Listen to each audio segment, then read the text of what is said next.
By the turn of the third millennium, humanity has developed compact, affordable, faster-than-light travel. Considered by many to be the crowning achievement of our species, this technology has allowed us to reach out to the stars, colonizing thousands of worlds in our little corner of the galaxy.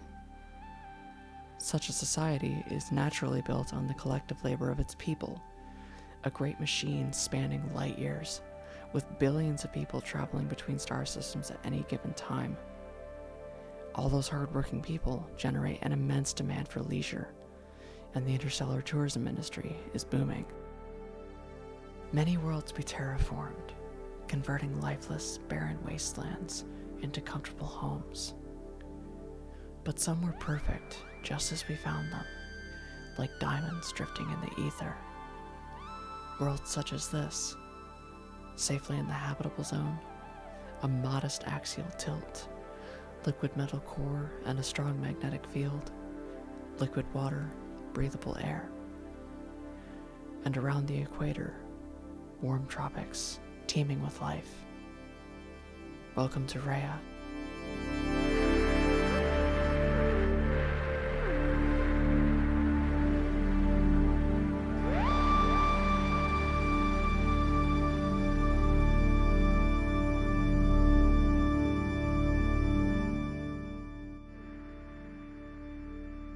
There's always been a part of me that's loved the idea of space travel, and especially the thought of a spacefaring society.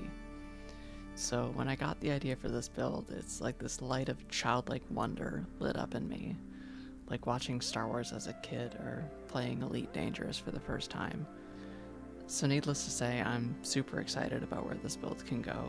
Like, as I say this, there's a big dumb grin on my face. So the idea for Rhea is a tropical island resort on an alien world, far in the future. And since a train station wouldn't make sense, of course I started the build with a spaceport instead. Sadly, there aren't many proper spaceships to choose from on the workshop, but one thing we do have are these incredible ships by Creepy Eyes. They're technically blimps, which is perfect because a setup like this wouldn't work with planes.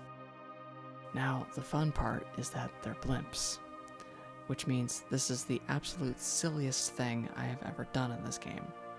See, blimps follow a blimp path, and blimp paths are terrain conforming, and the blimps will hover some 50 meters above the terrain or water. So how do you get a blimp to land on an elevated platform without clipping through the side of the landing pad? Easy. You raise the terrain.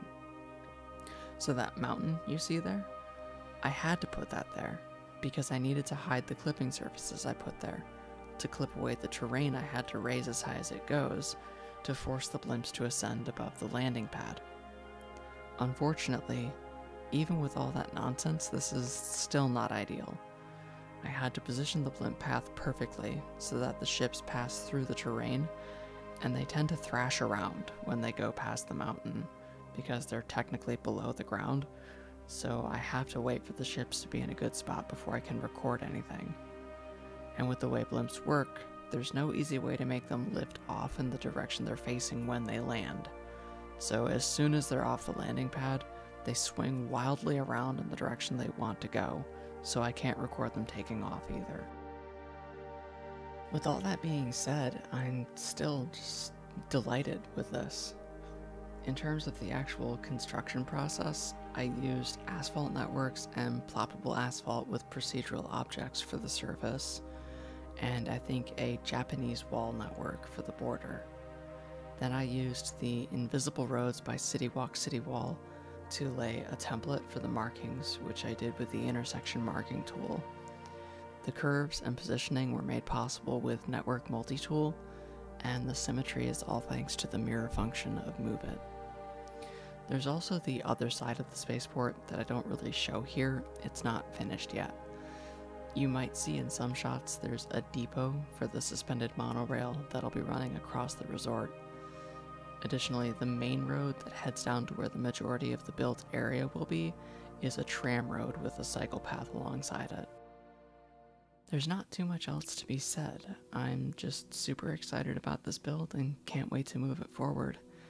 And it's nice to have something pleasant for when Panjaros is too depressing. Thanks so much for joining me, and I'll see you next time.